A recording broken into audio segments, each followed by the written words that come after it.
Today I'll be reviewing a brand new 2018 Honda Accord Touring Edition, and this is equipped with a 2.0 turbo engine. They took the engine out of a Civic Type R and stuck it in the midsize sedan, and they packaged it with space, with looks, with comfort. And if you're interested, definitely stick around. I'll give you the good, the bad, and the ugly about this car so you can decide if this is right for you. Stay tuned.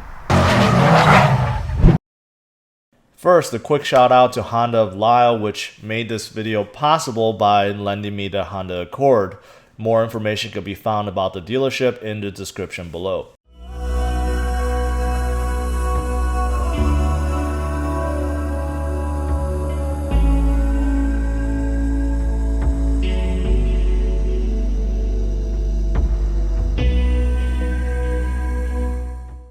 Now here's a closer look of the 19-inch wheels on this Touring Edition, and I think it looks good. It has an aggressive design, it's blackened, it makes the car look sporty.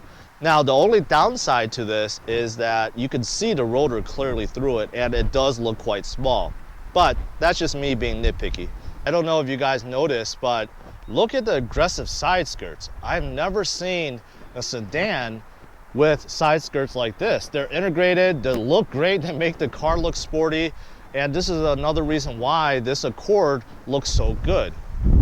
Now here's a good look of the 2-liter turbo engine that's in this car. There is an optional 1.5 liter, but the 2-liter is definitely the one that's performance oriented, and it's pulled from a Civic Type R. It's detuned slightly, however, you're still getting 250 plus horsepower and 270 plus foot-pounds of torque. When you floor it, because this is made with a 10-speed automatic, the car really moves, and I'll guarantee you, it'll surprise you. It's actually a pretty good looking rear end. Of course, you do have a spoiler, big 2.0 touring badge right here. Other than that, you see there are parking sensors, and there's these chrome surrounds for the exhaust. So, pretty good looking. Now here's a good look at the trunk. It is very spacious. I'm pretty sure I could fit in there along with my wife and my kids. That's how big it is. And of course, you would find some tools down here and a spare tire. And if you want to pull the seats down, just pull these levers over here. Now here's a good look of the steering wheel and the gauge cluster. You have a whole bunch of buttons right here. You have the heads-up display. You can control the menu over there. You have one for the lane assist, the adaptive cruise control. You got volume right here and telephone buttons right here. You do have paddle shifters as well if you want to shift manually. And here's a good look of the gauge cluster. Center screen, it is large, the buttons are large, the font is large, and it's touch. It's very responsive. But Honda learned from their past mistake. They stuck a lot of buttons now, so you can access things pretty easily, like get home or map. Now the biggest addition has to be the volume knob, which Honda received a lot of complaint for on the Pilots and the Ridgeline. So glad to see that this is back.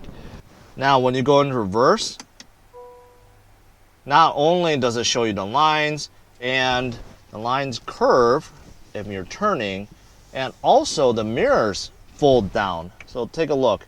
I put it back into park. This is normal position. If you go into reverse, it actually goes down so you can see the lines. That's pretty cool. Now you go down, you see the climate control. One thing I want to show you is the backlight of this, and this is very cool. You see how the backlight is white right now? Now if you want to turn to a hotter temperature, you see how it turns red, and a colder temperature it turns blue. I think that's really cool. Now under here, you do have wireless charging. So if you have a phone that supports that, you can stick it right there. Of course, you get a USB and an outlet. And over here, you have 2 huge cup holders. Unfortunately though, the traditional gear selector that everyone's used to is gone. Honda went the route of buttons.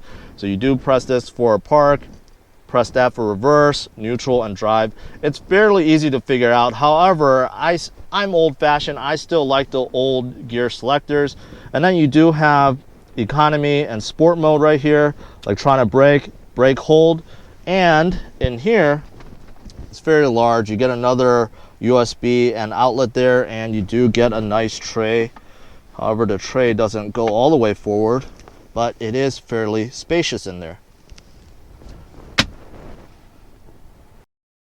So looking at the door, you do have these nice buttons for the windows and the lock and the mirror control. So you have memory seats. And over here, you do have a few more controls for your parking sensor, heads-up display, trip control, traction control, and so forth. Now up here, you can control the lights, of course the sunroof, and you can have emergency assist and link up with Honda. Of course, this is for your sunglasses. Here is the sunroof. It's not one of those panoramic ones, it is just a standard one. If I was to cover up this Honda logo, and there's only one of them, I mean, you really can't tell that you're not in an Acura or a Lexus or even a BMW. I mean, it looks really, really good in here. I'm really shocked at how elegant and how good things look inside this Accord. Now, in terms of driving this Accord around, first impression is that it is large, okay? Mid-size sedans, just like every other car in the class, have been getting a little bit bigger and bigger and bigger. Now, as I'm sitting here, I feel like this is enormous amount of room. Honestly, I drive a Ridgeline as my daily driver. This is as wide as my Ridgeline, and I'm not making that up. The space in the back is just as impressive. It's massive, and 3 adults could fit just fine. The seats, because these are leather seats and this is fully decked out, the seats are super comfortable, very supportive, and the leather quality just feels fantastic. Really can't tell that you're in a Honda Accord while you're driving this. And I'm not just saying that because I borrowed this from Honda of Lisle.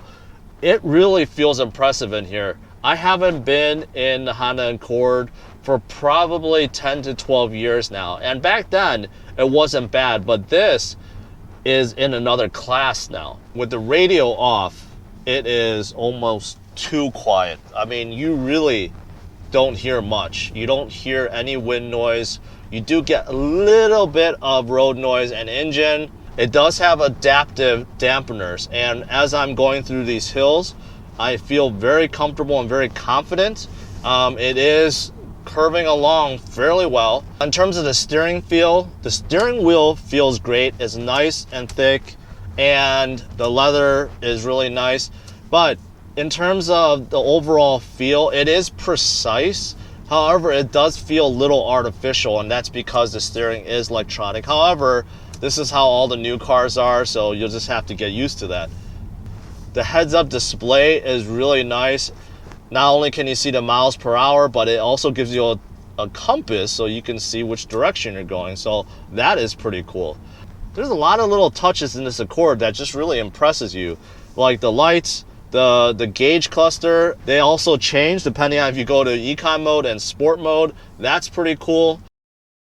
You know, on paper, this 2-liter turbo engine looks pretty standard, about 250 horsepower, 270 foot-pounds of torque, but because of the 10-speed automatic, they geared it really well. It definitely takes off when you're flooring it. I don't know if you guys heard that, but the engine is torquey enough to actually smoke the tires. Oh man, so if you want to do burnouts in a Honda Accord, you could definitely do so. Overall, I'm really enjoying this drive. It is smooth, it's comfortable, I'm really relaxed. There is absolutely no back pain at all. Honda really nailed it with this Accord. I mean, it is fast when you need it to be, and when you don't, it's just a very comfortable cruiser. And honestly, in my opinion, this Accord is so good, I don't know why people would need to move up to the Acura line. I mean, this is that good to me. The heads-up display tells you if you're going too fast. All right, guys, final thoughts. This Accord really blew away my expectations. I haven't been in an Accord, like I said, 10 to 12 years. This is a whole other level. This is Acura level.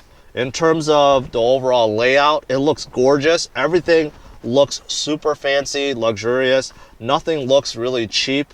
The center stack, in terms of the screen, looks and is really usable. It's really easy to use. You got a big screen, the font and everything is big. You got the volume knob back, and you got buttons when you need it. What's good about this car? Practically everything. I do like the looks. I like the performance. I like the comfort. I like the spaciousness. And that's pretty much everything. Now, in terms of the bad, there's really little. The gear selector, okay, I would have preferred just the traditional setup, but I know Honda, everyone else wants to look fancy, though, so they redesigned something. So I'm putting that as a bad, just my personal preference. Other nitpicky thing is that the rotors do look quite small behind the big wheels that look gorgeous. You do have the price tag. Now, this one that's fully loaded is priced at $36,000, which is getting up there, right? However, you can get a lower trim, and it does come with a lot of these features standard. The only other bad is the power seat knobs. They look a little cheap to me. But besides that, there's no other bad. Now, in terms of the ugly, there's none. I can't find anything in here that I really dislike, that I would say that's ugly, that needs to be fixed right away. I can't find it.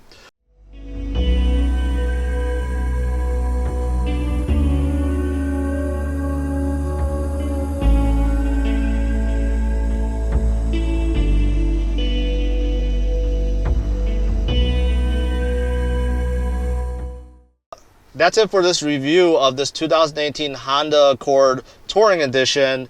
This was a blast. If you guys enjoyed this, please hit the like. And also, if you want to get notified of future videos, make sure you hit that subscribe button.